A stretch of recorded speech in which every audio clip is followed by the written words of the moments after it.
Di hari ini kita mengucap syukur atas anugerah Tuhan yang besar buat hidup kita. Haleluya. Walaupun banyak teman-teman kita yang mudik, selamat bermudik. Yang masih dalam kampung halaman, kita mengucap syukur, tapi tetap kita bersatu dalam Tuhan. Kita utamakan ibadah dimanapun engkau berada. Dan hari ini kita juga mengucap syukur, puji Tuhan untuk Bapak Ibu yang sudah hadir di tempat ini. Mari kita akan tundukkan kepala di hadapan Tuhan. Kita mau mengucap syukur atas anugerah Allah yang besar buat hidup kita. Kita mau mengucap syukur atas apa yang Allah kerjakan buat hidup kita. Kami mengucap syukur Tuhan. Haleluya. Terima kasih.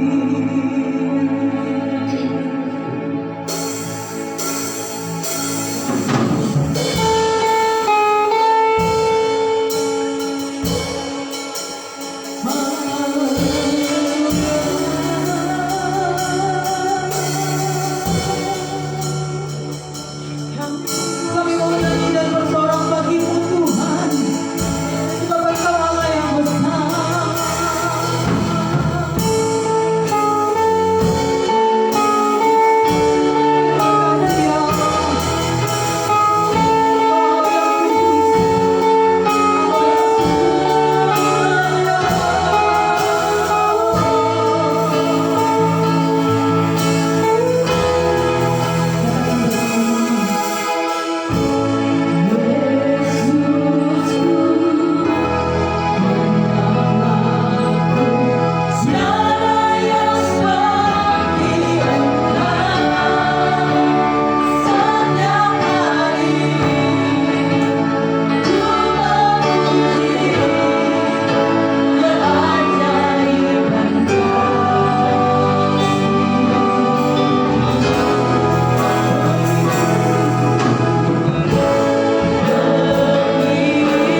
dimanapun kami berada, dan memberikan kekuatan buat hidup kami. Dan hari ini Tuhan, kami mau bersama-sama membuka ibadah kami, baik kami secara online maupun yang ada di tempat ini. Tuhan berkati kami semua. Kami mengucap syukur Tuhan, biarlah segala hormat pujian kami akan padamu. Dan hari ini Tuhan, kami mau bersuka cita di dalam hadirat-Mu. Haleluya. Amin. Amin. Haleluya. Haleluya. Masih berdiri, amin. Masih kuat ya. Haleluya. Karena kita diberi kuasa oleh Allah. Haleluya. Ku diberi kuasa.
akui Tuhan, semua hanya karena anugerah-Mu, bukan karena kekuatan hidup kami Tuhan, bukan karena kepandaian kami, bukan karena kekayaan kami, bukan karena kehormatan kami, tetapi semua ada hanya anugerah-Mu yang terjadi dalam kehidupan kami. Terima kasih Tuhan, hari ini kami memuji menyembah-Mu, kami bersuka cita merayakan kemenangan dalam Engkau, dan pada gilirannya kami ingin dengar berita firman Tuhan. Berbicaralah, biarlah Tuhan menyampaikan isi hati-Mu kepada kami. Bagi orang-orang yang percaya pada zaman now, biarlah kami akan mengerti kehendak-Mu. Sebab Tuhan, kami tidak ingin membiarkan, kami tidak ingin mencuek atau Tuhan meremehkan perkataan-Mu yang terakhir yang sangat terpenting bagi hidup kami. Biarlah kami meresponi firman-Mu hari ini. Roh Kudus, ajar kami untuk mengerti firman-Mu. Dalam nama Tuhan Yesus kami berdoa dan bersyukur. Yang percaya mari kita katakan amin. Kita bagi Tuhan, haleluya. Silakan duduk kembali Bapak Ibu Saudara sekalian yang dikasih Tuhan, bagi yang di rumah Tuhan maupun yang ada di rumah masing-masing. Ada tempat-tempat khusus hari ini yang mungkin ada di luar kota, berkumpul dengan keluarga atau berkumpul dengan orang lain di tempat wisata. Tetapi puji Tuhan, kita masih bisa beribadah kepada Tuhan hari ini. Amin. Haleluya. Hari ini kita akan belajar mengenai satu hal, yaitu perkataan akhir yang penting. Ya, perkataan akhir yang penting. Jadi Bapak Ibu sekalian, kalau bicara mengenai perkataan akhir, apa yang Bapak Ibu pikirkan mengenai perkataan yang akhir? Jadi perkataan akhir itu berarti didengar oleh kita dari seorang yang menyampaikan pesan atau perkataannya waktu kita tidak lagi berjumpa dengan dia. Betul? Saya pernah punya pengalaman bagaimana mendengarkan seseorang yang akan meninggalkan dunia ini, ya. Dan memang walaupun orang ini bukan bagian keluarga saya, ya, tapi bagaimana saya juga ikut sedih luar biasa, ya. Dan ini menjadi satu kata-kata yang walaupun saya bukan keluarga dia dari orang yang akan meninggal, tapi kata-kata itu penting sekali buat saya, ya. Dan sampai hari ini saya ingat.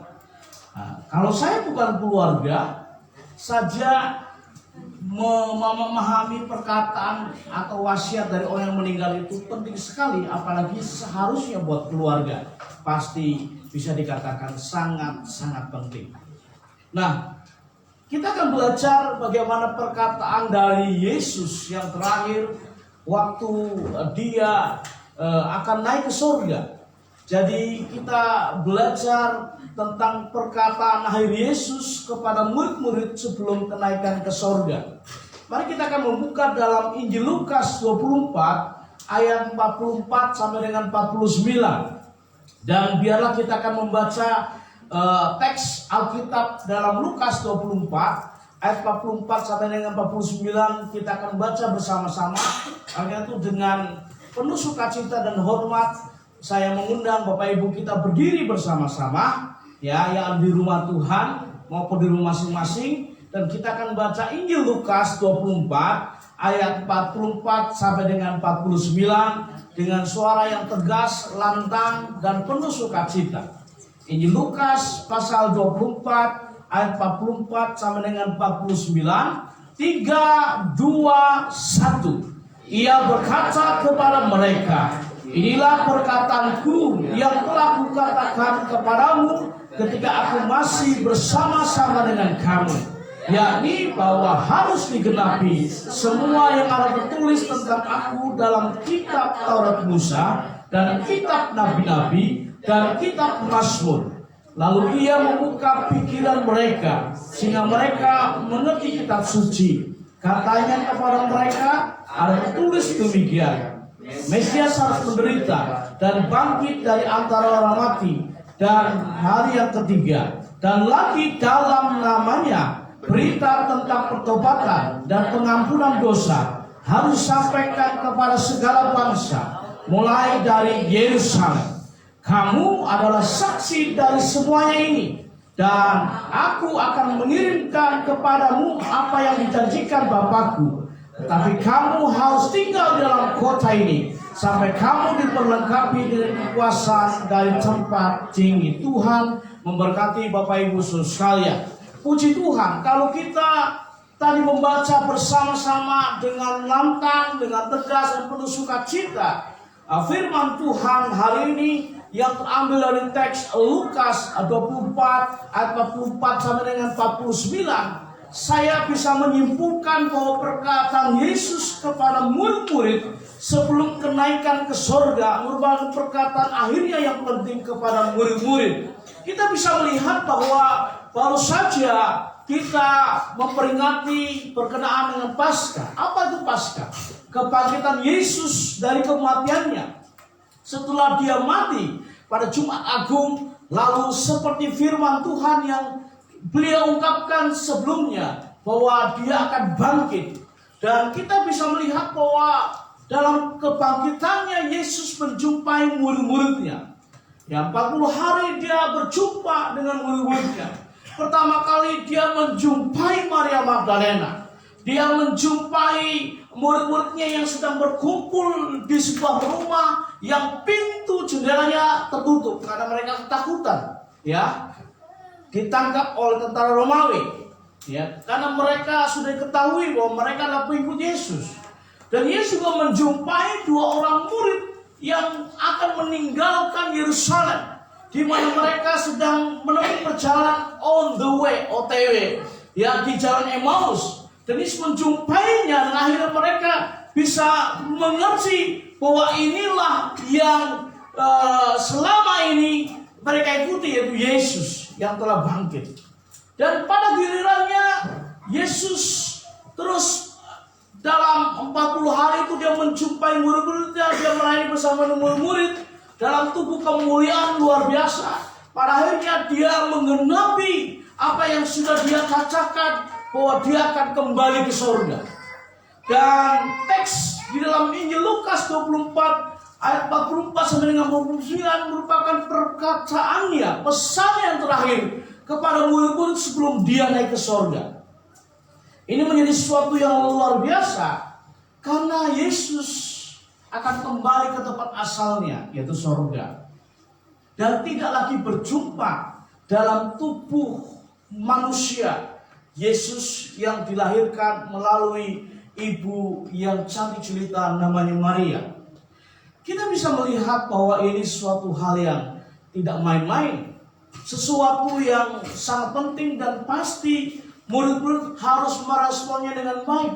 Perkataan akhir Yesus yang sangat penting bagi mereka.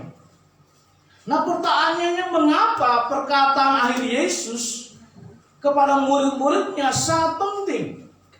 Saya mempertimbangkan setelah saya membaca teks dari ayat 44 sampai dengan 49, saya menemukan ada 3 yang menjadi alasan bahwa perkataan akhir Yesus kepada murid-muridnya sangat penting. Yang pertama adalah bahwa perkataan Yesus itu adalah firman Tuhan.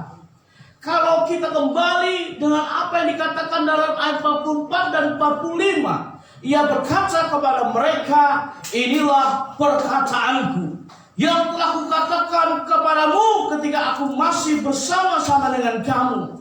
Jadi bahwa harus digenapi semua yang ada tertulis tentang aku dalam kitab Taurat dan kitab Nabi-Nabi dan kitab Mazmur. Lalu ia membuka pikiran mereka sehingga mereka mengerti kitab suci. Bukankah kitab Kejadian berbicara tentang Yesus pada waktu menciptakan manusia? Dalam Kejadian 1 ayat 26, marilah kita menjadikan manusia bergambar dan rupa kita. Dan kita bisa melihat di dalam Kejadian pasal 3, pada waktu Allah berbicara kepada ular dan menghukumnya, dia melakukan perlawanan dan mengatakan bahwa akan selamanya ular itu menderita. Ya, dia tidak bisa berjalan, tapi dia tidak punya kaki, begitu ya, melata.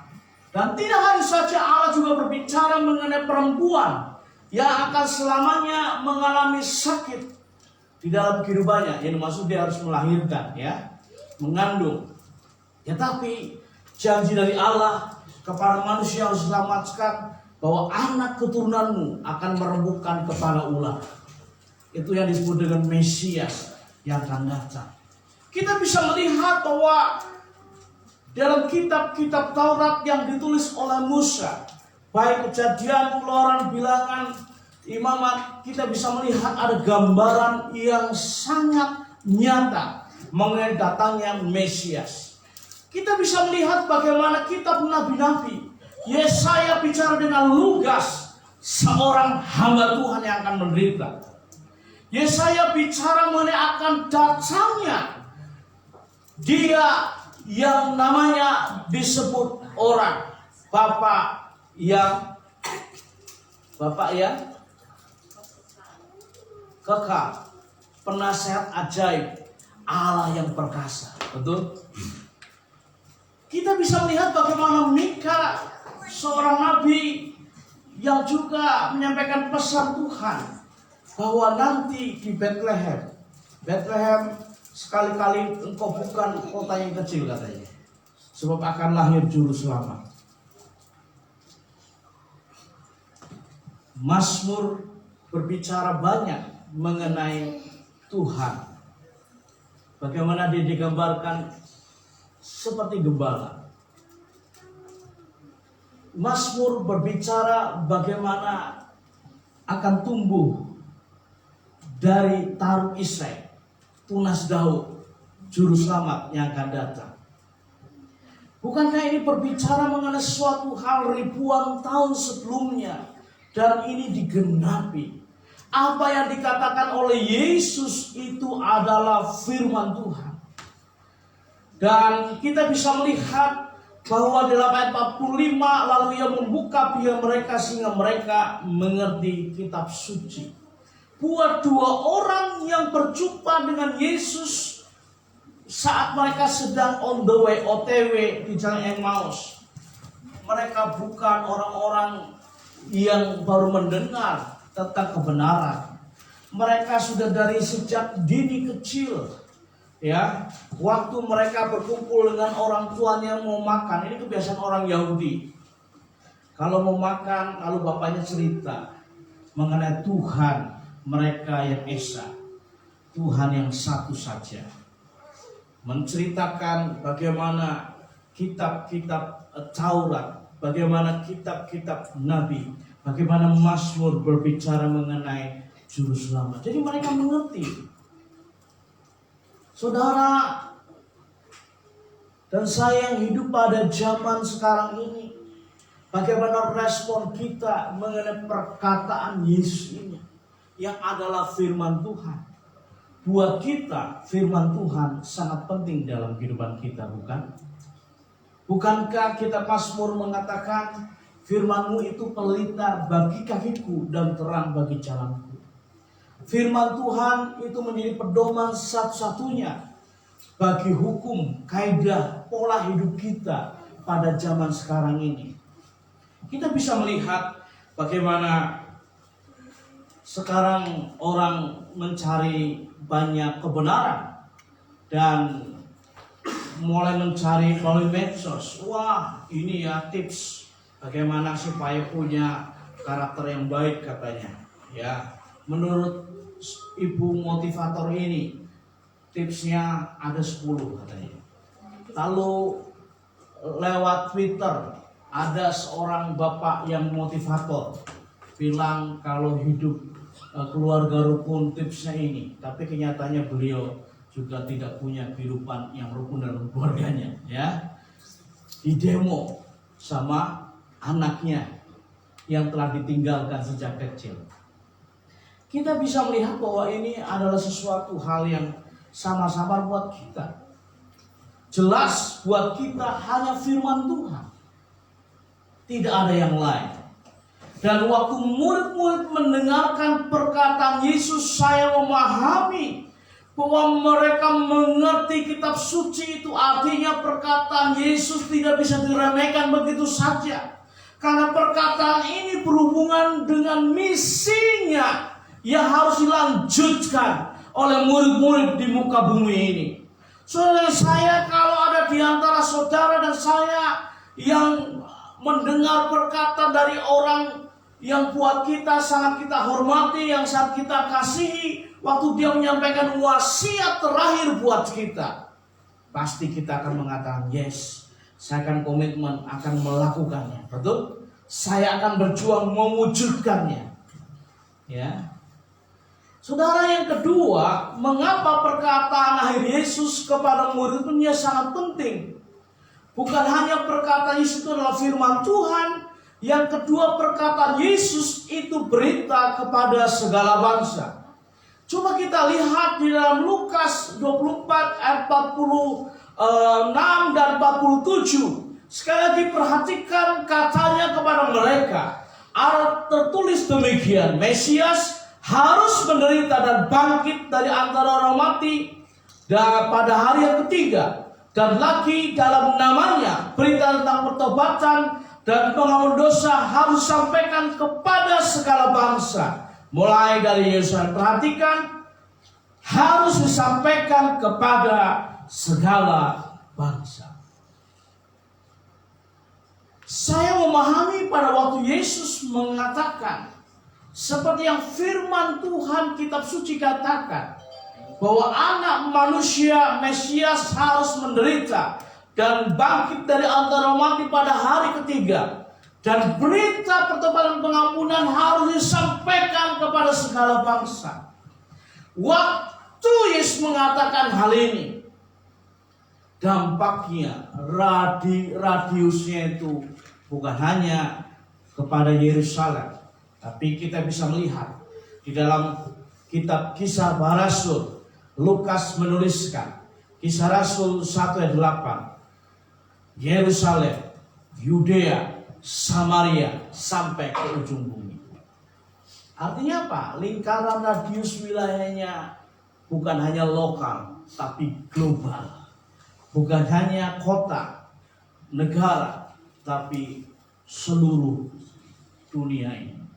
Saudara yang dikasih oleh Tuhan, kalau perkataan Yesus itu adalah berita kepada segala bangsa, good news for all nation. Ini berarti apa? Murid-murid dijadikan duta, dijadikan wakil, dijadikan saksi oleh Kristus untuk menyampaikan berita itu. Sebab Yesus dalam tubuh manusiawinya, ya, dia tidak bisa lagi bersama-sama dengan murid-muridnya. Dia harus kembali ke asalnya, ke surga. Ini waktunya murid-murid harus pergi menyampaikan berita itu kepada segala bangsa. Dan yang luar biasa, secara gereja mencatat, akhirnya bangsa-bangsa mendengarkan berita Yesus mula-mula melalui murid-murid. Kalau kita menyambungkan hal ini dengan Kisah Rasul 2, pada waktu ada di loteng Yerusalem, murid-murid berkumpul dan mereka dipenuhi dengan Roh Kudus, dibaptis Roh Kudus. Mereka berbahasa lidah, berbahasa asing, berbahasa roh. Ada orang-orang yang berbahasa lidah dengan bahasa-bahasa dari kota-kota, dari negara-negara yang luar biasa. Kita bisa memperhatikan hal ini dengan baik. Ini menjadi gambaran bahwa akhirnya murid-murid pergi, diutus oleh Tuhan Yesus ke kota-kota, ke negara-negara. Dan akhirnya Asia mendengar berita Yesus, Eropa mendengar berita Yesus, Amerika mendengar berita Yesus. Dan saya bisa memastikan bahwa 5 benua di dunia sudah mendengar berita Yesus. Amin. Tetapi memang masih banyak negara-negara, ya, provinsi-provinsi, kota, kabupaten yang belum dengar berita Yesus.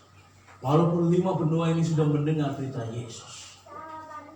Saudara yang dikasih oleh Tuhan, mari kita akan meresponi bahwa berita kepada segala bangsa ini diberikan bagi kita.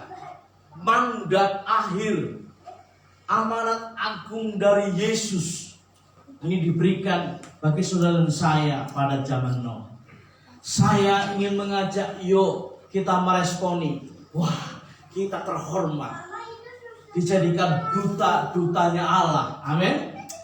Berapa banyak di antara Bapak Ibu yang pernah menyaksikan pada waktu Bapak Presiden Jokowi di Istana Negara menyambut, menerima duta-duta, apa namanya itu, duta besar, dubes dari negara-negara yang lain. Ya, walaupun dubes itu kan ada tingkatannya ya. Apakah dia atasnya itu berarti dia wakil dalam satu bidang di negara. Misalnya kalau saya adalah seorang Letnan Jenderal begitu ya, saya mampu berbahasa Spanyol misalnya gitu dengan baik gitu ya.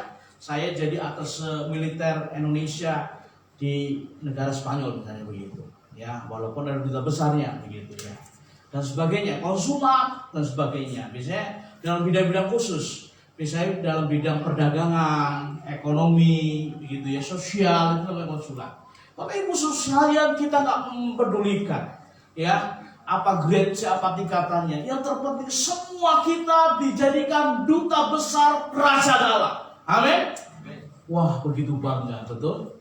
Ya, kalau saudara datang di sebuah undangan, lalu Bapak Ibu mewakili seorang yang dikenal dengan baik, ya, Bapak Ibu adalah staf ahli dari wali kota misalnya, wali kota nggak bisa datang, maka Bapak Ibu, wah, ya, akan ditempatkan di tempat duduk yang di depan, nggak mungkin di belakang. Ini utusan dari wali kota, nah, begitu ya. Itu baru utusan dari manusia. Apalagi kita utusan dari Allah di atas segala Allah, Tuhan di atas segala Tuhan. Amin. Kita terhormat. Oleh karena itu mari dengan penuh semangat kita menyampaikan berita kepada segala bangsa. Jadi kalau Bapak Ibu pergi ke kota lain, jangan lupa cerita tentang kebaikan Tuhan. Amin. Ya, menyempatkan diri buat Bapak Ibu yang sekarang sedang mudik, pergi pulang ke kotamu, ke asalmu. Jangan hanya mengenapi nyanyian, pulang ke kotaku, jangan. Tapi ceritakan tentang kasih Tuhan dalam hidupmu. Dan keluargamu pasti akan diberkati oleh Tuhan. Yang ketiga, mengapa perkataan akhir Yesus kepada murid-muridnya sangat penting. Bukan hanya perkataan Yesus adalah firman Tuhan, perkataan Yesus itu berita kepada segala bangsa. Yang ketiga, perkataan Yesus adalah penggenapan janji Bapa. Kita melihat di dalam ayat 48 dan 49, kamu adalah saksi dari semuanya ini, dan aku akan mengirim kepadamu apa yang dijanjikan Bapakku. Tetapi kamu harus tinggal di dalam kota ini sampai kamu diperlengkapi dengan kuasa dari tempat tinggi. Saudara yang dikasihi Tuhan, waktu Yesus menyampaikan perkataannya kepada murid-muridnya sebelum naik ke sorga, ini berbicara mengenai penggenapan janji Bapa, janji yang pernah disampaikan kepada Yesus dan murid-muridnya, bahwa ketika Yesus pergi ke sorga, kembali ke sorga, ya, Bapa akan mengirimkan Roh Kudus kepada murid-murid. Saudara yang dikasihi oleh Tuhan, tidak ada istilah anak yatim piatu yang ditinggalkan Tuhan. Kalau di dunia ini ada istilah itu, betul nggak? Ya, ibu gembala sudah jadi anak yatim piatu, papa mamanya sudah ada di sorga, ya. Nah, beberapa di antara bapak ibu anak yatim, anak piatu sudah ditinggal oleh papanya atau mamanya, oleh bapaknya atau ibunya. Tapi buat kita yang percaya kepada Tuhan, Tuhan tidak pernah tinggalkan kita. Amin. Tuhan gak pernah terpisah dengan kita. Amin. Bapa di sorga tetap bersama dengan kita. Kita menyebut Yesus sebagai Immanuel yang selalu menyertai hidup kita. Kita percaya bahwa Yesus adalah kehidupan kita. Amin. Tidak terpisah dengan kita. Pada waktu Bapa menyampaikan janjinya dan itu digenapi oleh Yesus dalam perkataannya. Dan betul kita bisa melihat karena Injil Lukas ini sambungannya Injil Lukas di dalam bibliologi atau ilmu teologi tentang Alkitab, ya, tentang hukum Tuhan, tentang firman Tuhan, ya, itu disebut sebagai buku pertama dari Lukas. Lalu buku yang kedua adalah kitab Kisah Para Rasul. Dan jelas di dalam kitab Kisah Para Rasul janji tentang diturunkannya Roh Kudus bagi murid-murid dinyatakan di dalam Kisah Rasul 2 ayat 4 itu. Ya. Dan kita bisa melihat sebetulnya janji Bapa ribuan tahun sebelumnya sudah disampaikan melalui Nabi Yoel. Dan ini ditegaskan kembali di dalam Injil Lukas dan akhirnya digenapi di dalam Kisah Rasul 2 ayat 4 waktu murid-murid ada di loteng Yerusalem. Saudara yang dikasihi oleh Tuhan, kalau seseorang yang kita kasihi menyampaikan suatu janji dan kita mempercayai bahwa janji yang diucapkan oleh beliau pasti janji yang akan digenapi. Apalagi kalau Tuhan yang berjanji. Kalau Tuhan sudah berjanji, pasti Tuhan akan mengenapi janjinya dalam kehidupan kita. Amin. Persoalannya kadang-kadang kita kurang S-A-B-A-R. Apa? Kurang sabar. Ya, kurang sabar. Seperti seorang anak. Ya. Nagih ke mamanya. Mah, katanya mama mau kasih ini. Ya. Nanti. Nah gitu ya. Lalu sejam kemudian, Mi, katanya mama mau kasih ini. Nanti. Besoknya nagih lagi. Lalu mamanya bilang, ibunya bilang, sabar ya nak. Betul nggak? Sabar ya nak. Gitu kan. Kadang-kadang kita sebagai anak-anak Tuhan kurang sabar. Ya. Memang waktu Tuhan menggenapi janjinya dalam kehidupan kita, bisa juga not yet. Artinya apa? Tidak sekarang. Bisa besok, bisa lusa. Tapi yang jelas, kalau Tuhan berjanji, Dia pasti menggenapi dalam kehidupan kita. Seperti waktu Bapa menjanjikan Roh Kudus, dan itu dijanjikan tepat pada waktu mereka berdoa di loteng Yerusalem. Saudara yang dikasihi Tuhan, mengapa Bapa memberikan janji mengirimkan Roh Kudus? Karena waktu murid-murid sudah berpisah dengan Yesus, gurunya, dengan Tuhannya, yang dalam keadaan fisik manusia bisa saling tersenyum, kita berpelukan dan sebagainya, ya, perlu bagaimana oknum dari Tuhan yang lain yang namanya Roh Kudus, ya, yang bisa langsung nyata dirasakan. Saudara yang dikasihi Tuhan, marilah kita akan meresponi hal ini. Roh Kudus dalam kehidupan kita sangat penting. Dia akan menjadi kompas kehidupan kita, mengarah, menjadi guidance, pembimbing, pengarah kemana kita harus melangkah dalam kehidupan ini. Roh Kudus akan menjadi penghibur. Dia akan memberikan hiburan yang sejati pada waktu kita sedang menghadapi pergumulan, kita sedang menghadapi masalah cobaan, dan sepertinya kita berduka. Tidak bisa kita berdoa dengan kata-kata, tapi Roh Kudus akan menolong kita untuk menerjemahkan kata-kata itu kepada Bapa yang di surga. Saudara yang dikasihi oleh Tuhan, biarlah hari ini kita akan meresponi firman Tuhan. Perkataan Yesus yang sangat penting bagi kita sekarang ini. Perkataan Yesus yang adalah firman Tuhan, berita kepada segala bangsa, penggenapan janji Bapa. Oleh karena perkataan Yesus sangat penting bagi kita sekarang, maka respon kita adalah siap, laksanakan. Amin. Tuhan memberkati kita. Mari kita datang kepada Tuhan. Terpujilah nama Tuhan. Haleluya. Haleluya. Syukur bagi nama-Mu Tuhan. Haleluya. Haleluya. Haleluya. Terima kasih Tuhan. Terima kasih Tuhan. Oh, terima kasih Yesus. Terima kasih Tuhan Yesus. Haleluya. Haleluya. Haleluya. Terima kasih Tuhan. Haleluya.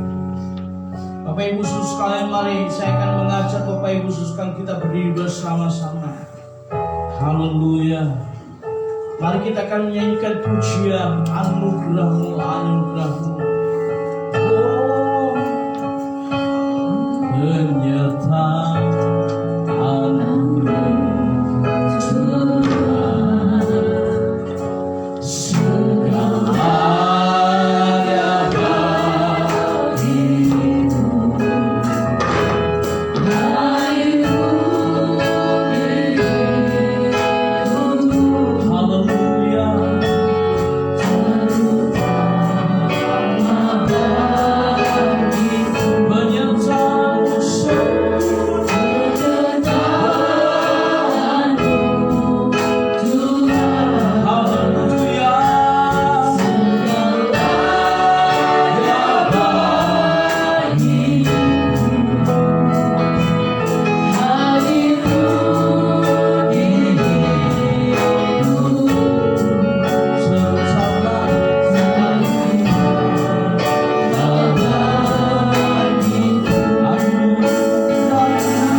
So pasti Tuhan akan menepi janjinya. Dia Jehovah Jireh, Allah yang memenuhi segala kebutuhan. Saudara, mari berkomitmen kepada Tuhan. Ya Tuhan, aku akan hidup sungguh-sungguh, sebab bukan karena kekuatanku, semua karena anugerah-Mu. Terima kasih Tuhan, terima kasih. Kami berdoa bersyukur hari ini Tuhan, meresponi firman-Mu bersama dengan umat-Mu Tuhan. Terima kasih, firman-Mu penting bagi kami, perintah bagi segala bangsa penting bagi kami, pengenapan janji-Mu penting bagi kami Tuhan. Kami akan indahkan, kami akan perhatikan, bahkan kami akan siap melaksanakannya dalam kehidupan kami. Bukan dengan kekuatan, dengan gagah kami, tetapi Tuhan dengan pertolongan daripada-Mu. Terima kasih ya Tuhan. Kami serahkan ke dalam tangan kuasa-Mu anak-anak-Mu yang sedang mengalami pergumulan, yang sedang menghadapi tekanan, yang sedang menghadapi cobaan, menghadapi tantangan dalam hidupnya. Biar waktu meresponi firman-Mu hari ini dengan berkomitmen bahwa semuanya penting bagi hidup mereka. Itu perkataan-Mu Yesus. Kami percaya Tuhan akan menolong umat-Mu, dan kami serahkan ke dalam tangan kuasa-Mu. Biar kuasa-Mu yang dahsyat akan dinyatakan dalam nama Yesus. Pertolongan Tuhan datang. Terima kasih ya Tuhan. Kami berdoa menyerahkan untuk yang mengalami sakit penyakit.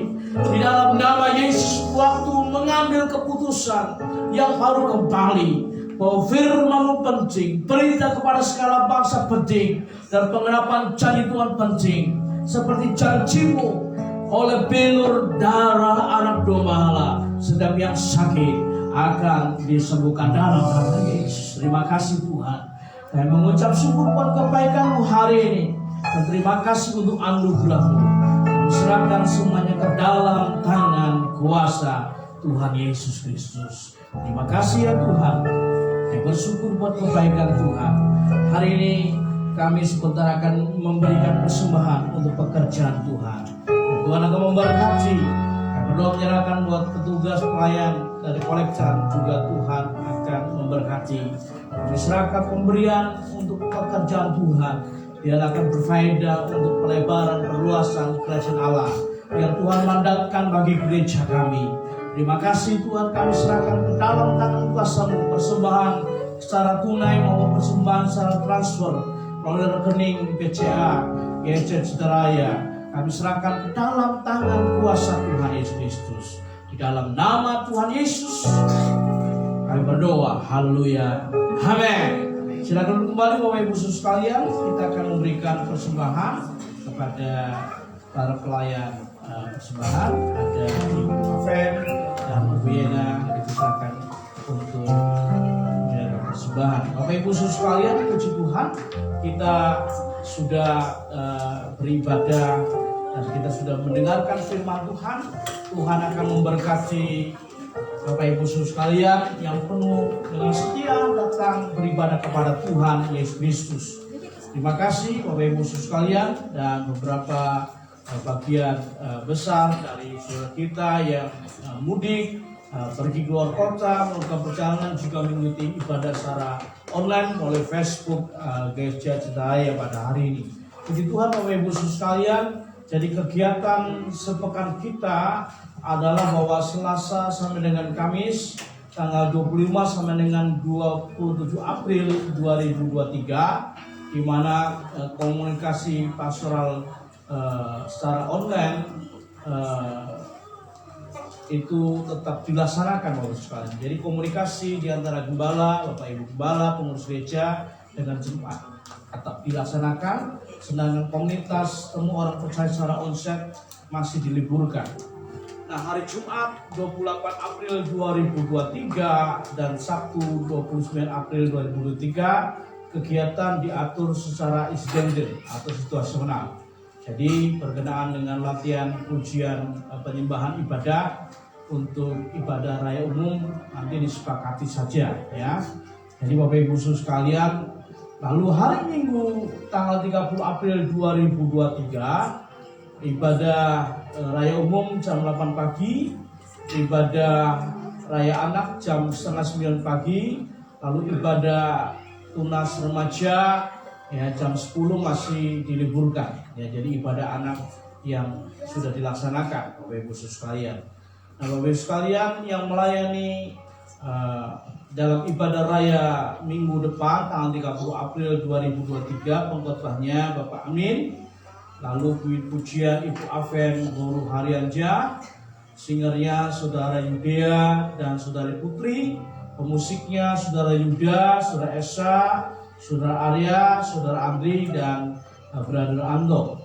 Penerima tamu Bapak Hero Ibu Wanti di lantai 1, Bapak Kiki Sugianto Ibu Eka Yulia di lantai 2, sound system dan kualitas lampu lighting Bapak Afin dan Bapak Wawan, LCD operator Saudara Andi Setiabudi, kolektan Saudari Ripka Tri dan Saudari Kelsey. Pengumuman Bapak Rusdi, doa penutup berkat Gembala Sidang. Bapak Ibu sekalian, biarlah kita sekalian terus bersukacita dalam Tuhan, saling mendoakan satu dengan yang lain. Kiranya Tuhan memberkati kita sekalian. Marilah kita akan mengakhiri ibadah kita dan sebentar kita akan berdoa syukur kepada Tuhan, menyerahkan bangsa negara kita, menyerahkan gereja Tuhan ke dalam kuasa Tuhan Yesus Kristus. Mari kita berdiri dan kita mengakhiri ibadah kita. Pertama-tama kita akan berdoa syukur. Nanti Bapak Weli akan memimpin dalam doa kita. Bagi Dia segala pujian, hormat serta syukur kita serahkan. Bagi Dia segala pujian, hormat serta syukur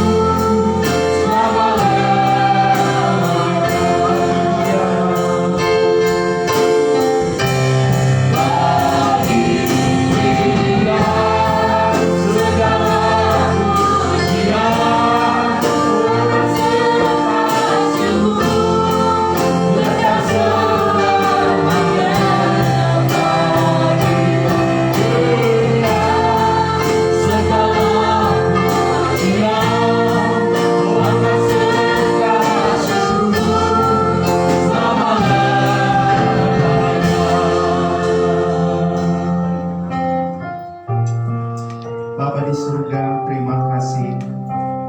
Di akhir ibadah kami berdoa kepadamu, kami datang kepadamu, kami bersyukur kepadamu ya Tuhan. Terima kasih atas pimpinan Tuhan dalam ibadah kami. Dari awal hingga akan ujung acara ini kami serahkan dalam tangan Tuhan.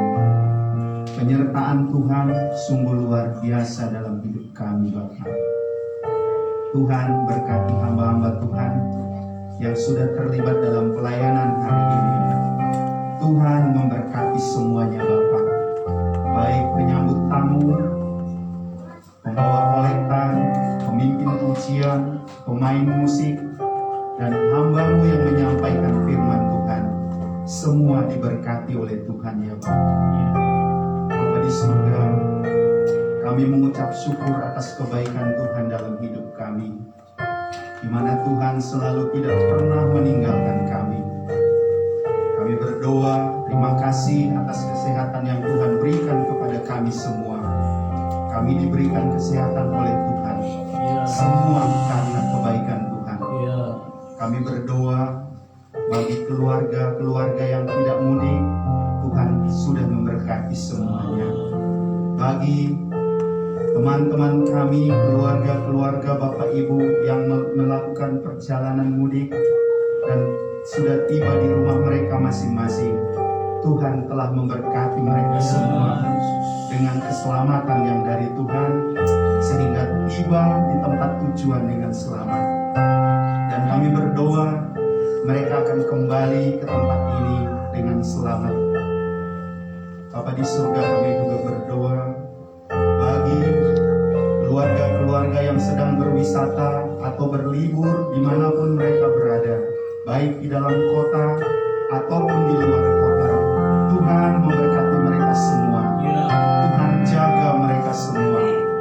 Tuhan berkati mereka semua. Bapa di surga, kami berdoa juga. Terima kasih atas keamanan yang Tuhan berikan kepada bangsa kami. Di mana saudara-saudari kami yang merayakan Lebaran, baik hari pertama hingga hari yang kedua ini, mereka semua diberkati Tuhan.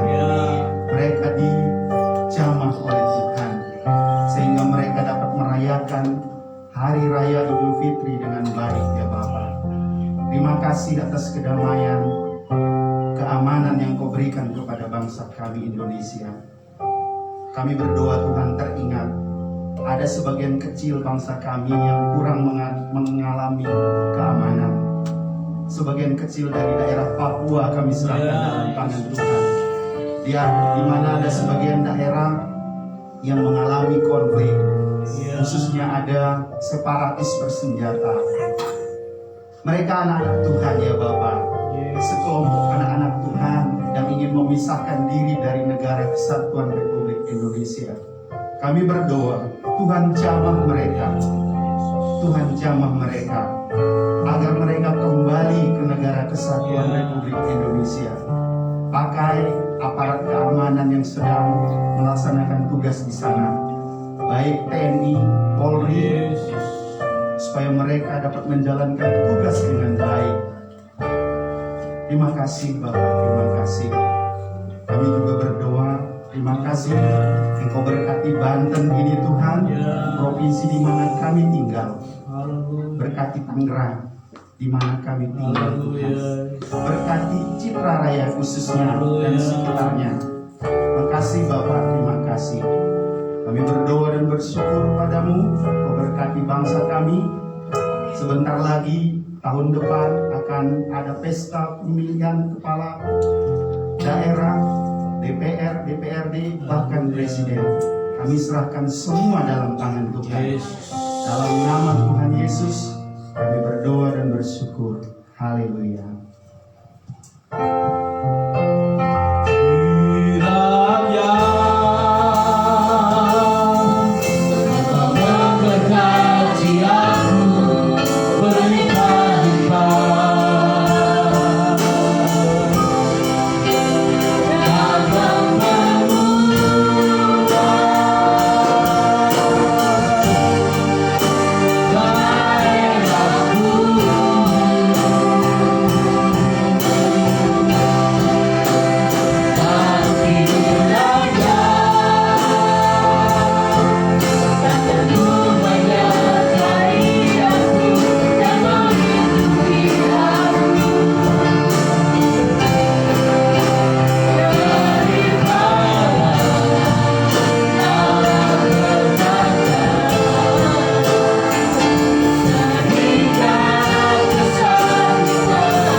Tuhan menghadapkan wajahnya kepadamu dan memberi damai sejahtera.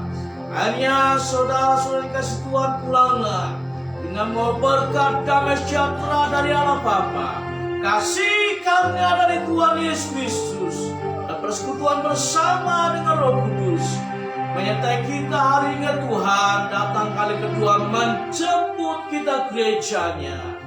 Yang percaya mari kita katakan amin.